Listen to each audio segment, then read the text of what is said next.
સુરતના અમરોલીમાં એક કિશોરીને પ્રેમ જાળમાં ફસાવી રાજસ્થાન ખાતે લઈ જઈ દેહ વેપારમાં ધકેલાઈ હોવાના બનાવનો પોલીસે પર્દાફાશ કરી 5ને ઝડપી પાડ્યા છે।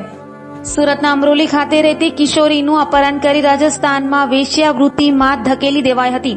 મોની રાખાતુન અને મોહિમા મુલ્લાએ હિન્દુ ઓળખ ધારણ કરી કિશોરીને ફસાવી હતી અને બ્યુટી પાર્લરમાં કામ અપાવવાની વાત કરી કિશોરીને રાજસ્થાન લઈ જઈ અર્ધનગ્ન અવસ્થામાં કિશોરીને ડાન્સ કરાવી વિડીયો બનાવ્યા બાદ મોહિમાના પતિએ તેની પર બળાત્કાર ગુજાર્યો હતો। ત્યારબાદ નાગોર જિલ્લાના દેગણાની હોટલમાં 15 હવસખોરોએ કિશોરી पर बलात्कार गुजार्यो હતો।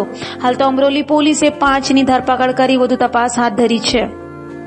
આ કામે હકીકત એવી છે કે અમરોલી પોલીસ સ્ટેશન વિસ્તારમાં એક સગીરા કે જે ધાગા કટિંગનું કામ કરે છે તે ત્યાં એના કામ ઉપર ગયેલી હતી અને એ દરમિયાન એનું અપહરણ થયેલાની હકીકત એના મધરે અહીંયા નોંધાવેલી એમ અને એ ગુનાની તપાસ દરમિયાન પોલીસને એવી હકીકત મળેલી કે આ જે ભોગ બનનારી જે છે એને અનૈતિક દેહ વ્યાપારની જે પ્રવૃત્તિ જે છે એમાં ધકેલવામાં આવનાર છે, જેથી કરીને પોલીસે તાત્કાલિક આ કામે ત્યાં રાજસ્થાન જઈ અને ત્યાંથી આરોપીઓ અટક કર્યા।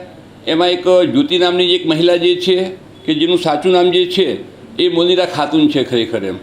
આ જ્યોતિ જે છે એ આજથી 6-1 મહિના પહેલાં જ્યારે બરોડાથી સુરત આવતી હતી અને એ જ વખતે આ ભોગ બનનારી જે છે એ એના માતા પિતા સાથે આવતી હતી। એ વખતે રેલવેમાં એમનો કોન્ટેક્ટ થયેલો એ બંનેનો અને એ વખતે એમને મોબાઈલ નંબરની આપ લે કરેલી એમ। એ કરી અને પછી આ જે ભોગ બનનારી જે છે એને વિશ્વાસમાં લીધેલી એમ કે હું તને બ્યુટી પાર્લરનું કામ અપાવીશ તો તને વધારે પૈસા અપાવીશ। આ રીતે એને વિશ્વાસમાં લઈ અને એનું અપહરણ કરી અને અહીંયાથી રાજસ્થાન લઈ ગયેલા અને ત્યાં એને પછી આ જે ભોગ બનનારી જે છે એની સાથે અને ત્યાં જે બીજા એના મળતિયા માણસો હતા એમની સાથે દેહ વ્યાપારનું કામ કરાવેલું છે એની સાથે।